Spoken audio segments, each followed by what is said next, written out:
বাবা রে তোমার লাশ আমি কেমনে বহন করবো রে বাবা, তুমি যেও না তোমার বাবাকে যুদ্ধের ময়দানে যেতে দাও। হযরত আলী একবার বললেন না না আমি থাকা সত্ত্বে আপনাকে যুদ্ধের ময়দানে যেতে দেব না। হযরত আলী একবার রাদিয়াল্লাহু তাআলা আনহুকে হযরত হোসেন ঘোড়ার উপর আরোহণ করে দিলেন, হাতে জুলফিকার তলোয়ার দিয়ে দিলেন, যাও রে বাবা যাও জান্নাতের মুসাফির হয়ে যাও। হযরত হোসেন নিজের কলিজার টুকরাকে বিদায় দিলেন।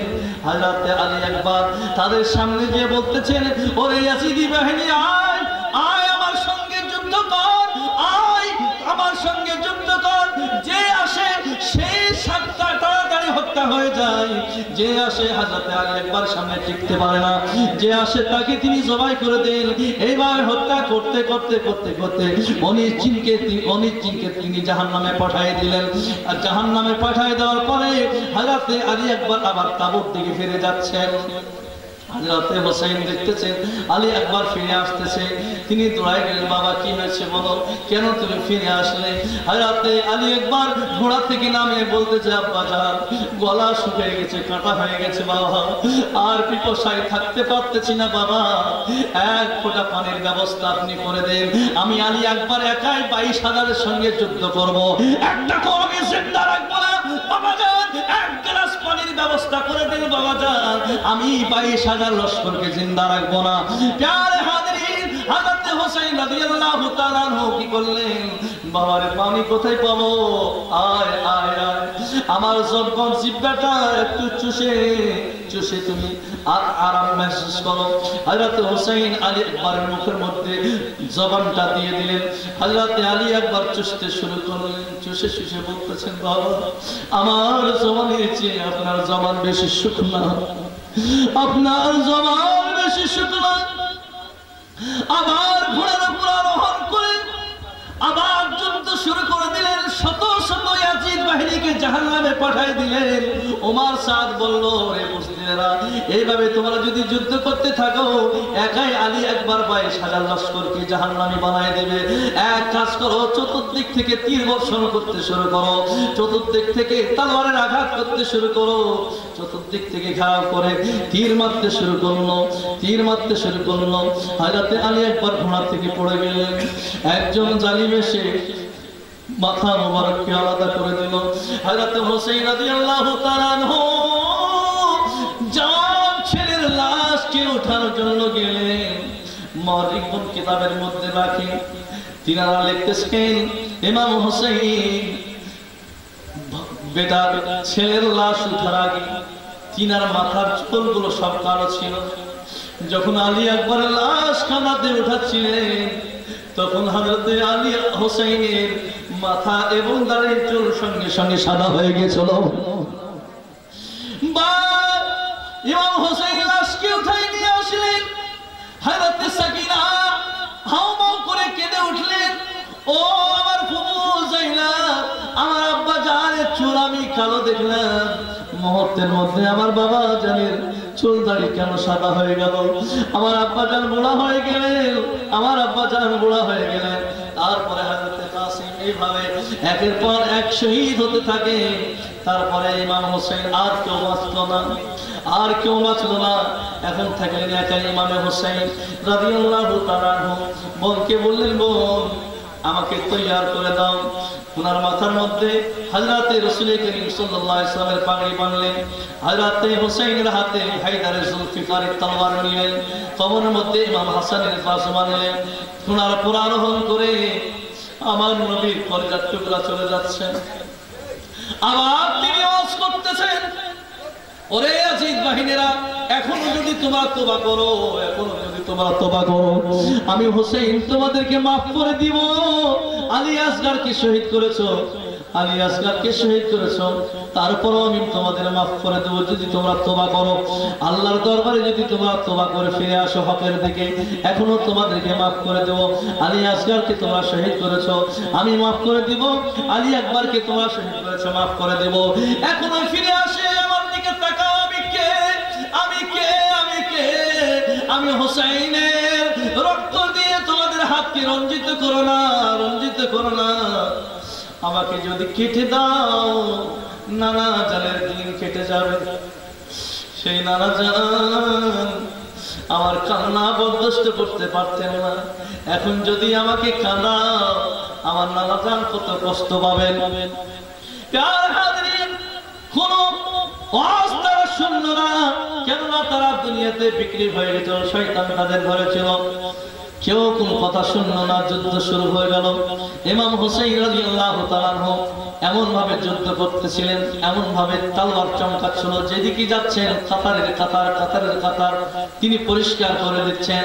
ডান দিকে যাচ্ছেন ডান দিকের ফৌজকে পরিষ্কার করে দিচ্ছেন, বাম দিকে যাচ্ছেন বাম দিকের ফৌজকে পরিষ্কার করে দিচ্ছেন। এইভাবে শত শত শত শত এসিড বাহিনী মোকাবেলা করতে আর পারে না, সবাই ময়দান ছেড়ে পালানোর চেষ্টা করতেছে। ওমর সাদ বলতেছে, ওরে ইয়াজিদিরা কেন ময়দান ছেড়ে পালায় যাচ্ছ? ইতিহাস তো উল্টা হয়ে যাবে। এক হুসাইন 22,000 লস্করকে পরাজিত করবে। ওরে মুস্তালিরা না না তোমরা পালিয়ে যেও না, একসঙ্গে ইমাম হুসাইনের উপর তোমরা আক্রমণ করে দাও, আক্রমণ করে দাও, আক্রমণ করে দাও। কিতাবের মধ্যে আসছে হযরত হুসাইন রাদিয়াল্লাহু তাআলা আনহু যুদ্ধ করতে করতে ফুরাত নদীর পর্যন্ত পৌঁছায় গেছিলেন। ফুরাত নদীতে তিনি নেমে গেছিলেন। আল্লাহু আকবার। ফুরাত নদীকে বলতেছেন, ফুরাত নদী তোর পানি আমি খেতে চাই না, আমার নানা জান আমার জন্য হাউজে কাউসারের পানি নিয়ে দাঁড়িয়ে আছে, তোর পানি আমি খেতে চাই না। তখন ফুরাত নদীর পানি হাওয়া করে কাঁদতেছে, ওরে হুসাইন একবার মুখে দাও আমি দামি হয়ে যাব। রে হুসাইন একবার আমাকে মুখে দাও আমি দামি হয়ে যাব, আমি সম্মানী হয়ে যাব। হযরত হুসাইন উত্তর দিলেন, না তোমাকে খাবো না। কেননা আমার কলিজার টুকরা আজগার পানি খেতে পারে নাই, আমার কলিজার টুকরা আলী একবার পানি খেতে পারে নাই, আমার আব্বাস মুহাম্মদ পানি খেতে পারে নাই, হযরত আব্বাস পানি খেতে পারে নাই, 72 জন কুরবানি দিয়েছে পানি খাওয়াতে পারে নাই।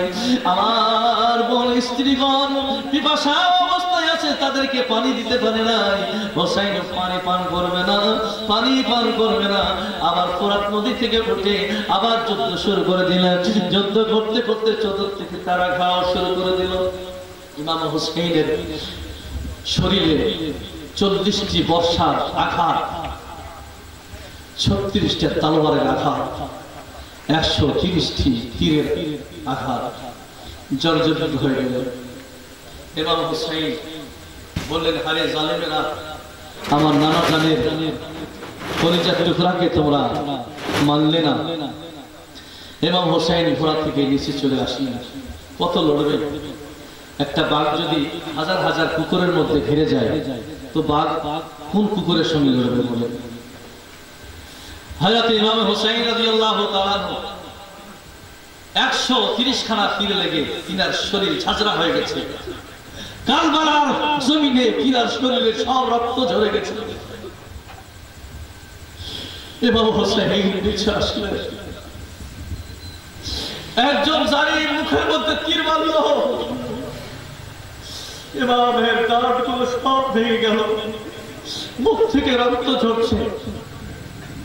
ইমাম হুসাইন ডান দিকে লক্ষ্য করে দেখছেন, ডান দিকে নানা জান দাঁড়িয়ে আছেন, ডান দিকে মা ফাতেমা জাহরা দাঁড়িয়ে আছেন, হযরত আলী দাঁড়িয়ে আছেন।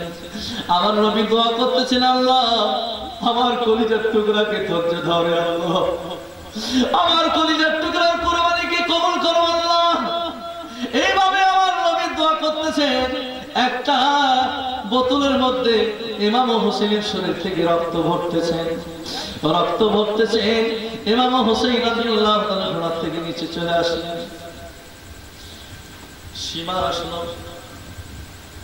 সীমা এসে বুকের উপর চাপলো। ইমাম হুসাইন বললেন, তোর নাম কি? বলে, আমার নাম সীমা। আমার নবী আমার নানা দাদ তোর কথাই বলেছে, একটা কারবালাতে একটি কুকুর আমার আহলে বাইতের রক্ত খাবে, আমার হুসাইন রক্ত খাবে, তুই সে কুকুর। তবে সীমা আজকে কোন দিন রে সীমা? বলে, আজকে জুমার দিন।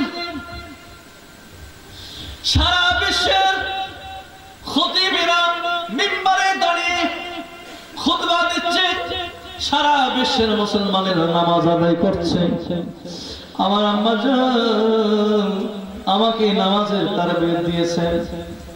আমার নানা জান, আমার আম্মা জান মানুষের মধ্যে মানুষের ভয়ে সন্তান আসে, নিজের সন্তানকে ডাক্তার বানানোর জন্য তৈয়ার করে, মাস্টার বানানোর জন্য তৈয়ার করে, ইন্সপেক্টর বানানোর জন্য তৈয়ার করে। কিন্তু হুসাইন ফাতিমার কোলে যেদিন আসছিলেন, ফাতিমা তো জোহরা শাহাদাতের জন্য তৈয়ার করেছিলেন। ইমাম আমার মা জননী আমাকে নামাজ শিখিয়েছেন। জীবনে কোনোদিন নামাজ আমি কাজা করি নাই, কোনোদিন আমি নামাজ কাজা করি নাই। সীমা আমি 2 রাকাত নামাজ আদায় করিনি, 2 রাকাত নামাজ আদায় করিনি। আজ রাতে ইমাম হুসাইন আবার তিনি দাঁড়িয়ে কারবালার মাটি দিয়ে তায়াম করে সারা রক্ততে ভরা তিনি নামাজে দাঁড়িয়েছেন। রুকু সিজদা করে তিনি সিজদায় চলে গেছেন। এইদিকে ওমর সাহেব বলে সীমান ইমাম হুসাইন যদি নামাজ থেকে ফারেক হয় আবার যুদ্ধ শুরু করে দিবে, এটাই হচ্ছে মওকা, তাকে আর উঠতে দিও না সিজদা থেকে। হযরত ইমাম হুসাইন সিজদার মধ্যে চলে গেলেন। সুবহান রাব্বিয়াল আ'লা, সুবহান রাব্বিয়াল আ'লা, সুবহান রাব্বিয়াল আ'লা। আল্লাহ বাতিলের সামনে আমি নত হই নাই, বাতিলের সামনে আমি নত হই নাই, আল্লাহ তোমার সামনে আমি নত হইলাম। সুবহান রাব্বিয়াল আ'লা, তুমি আ'লা আল্লাহ, তুমি আ'লা, তুমি আ'লা। এইভাবে সিজদায় আল্লাহ পাকের জিকির করতেছিলেন আর বলতেছিলেন আল্লাহ এই কুরবানি যদি কবুল হয়ে যায়, আমার সিজদা যদি কবুল হয়ে যায়, কুরবানি যদি কবুল হয়ে যায়, আমার নানা জান সারা জীবন উম্মতের জন্য কেঁদেছেন। আমার নানা জান উম্মতের উপর, গুনাহগার উম্মতের উপর আমার কারবালার সমস্ত নেকিকে আমার নানা জান উম্মতের উপর কুরবান করে দিলাম। আল্লাহ তুমি কবুল করে নাও, আল্লাহ তুমি কবুল করে নাও, আল্লাহ তুমি কবুল করে নাও। সুবহান রাব্বিয়াল আ'লা। আর বলতেছিলেন দুনিয়া वालों गवाह रहना नमाज़ मेरी खजाने ही है, नमाज़ मेरी खजाने ही है। ইমাম যাওয়ার সময় নামাজের শিক্ষা দিচ্ছেন। হে আমার মুসলমান ভাইরা, যে ইমাম নামাজের শিক্ষা দিলেন, নামাজের মধ্যে জীবন দিলেন, বলুন এ হুসাইনের আশিকেরা আমরা কয় ওয়াক্ত নামাজ আদায় করি? বলেন বুকে হাত দিয়ে কয় ওয়াক্ত নামাজ আদায় করি? সত্যি যদি কারবালাকে ভালোবেসে থাকেন, ইমামে হুসাইনকে যদি মহব্বত করে থাকেন, আজকে এই মাহফিলে ওয়াদা করতে হবে আজ এতদিন যা করেছি আর আমরা এই ভুল কাজ করব না। আমাদের ইমাম যখন নামাজ ছেড়ে নাই, আল্লাহর বান্দেগি ছেড়ে নাই, আমরা হচ্ছে ইমামের গোলাম, আমরা কোনোদিন নামাজ ছাড়বো না, আমরা কোনোদিন আল্লাহর বান্দেগি ছাড়বো না। আছেন কেউ কি সারা জীবন ধরে নামাজ আদায় করবেন? প্যারে হাজির, নামাজ আদায় করবেন তো? আমরা যদি নামাজ শুরু করে দিই, ইমাম হুসাইনের কলিজাটা ঠান্ডা হয়ে যাবে, ইমাম হুসাইনের কলিজা ঠান্ডা হয়ে যাবে।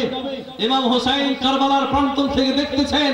আমার ভক্তরা আজকে আমার আলোচনা শুনে তারা চোখের পানি গড়াইয়া, আমার মহব্বতে তারা চোখের পানি গড়াইয়াছে।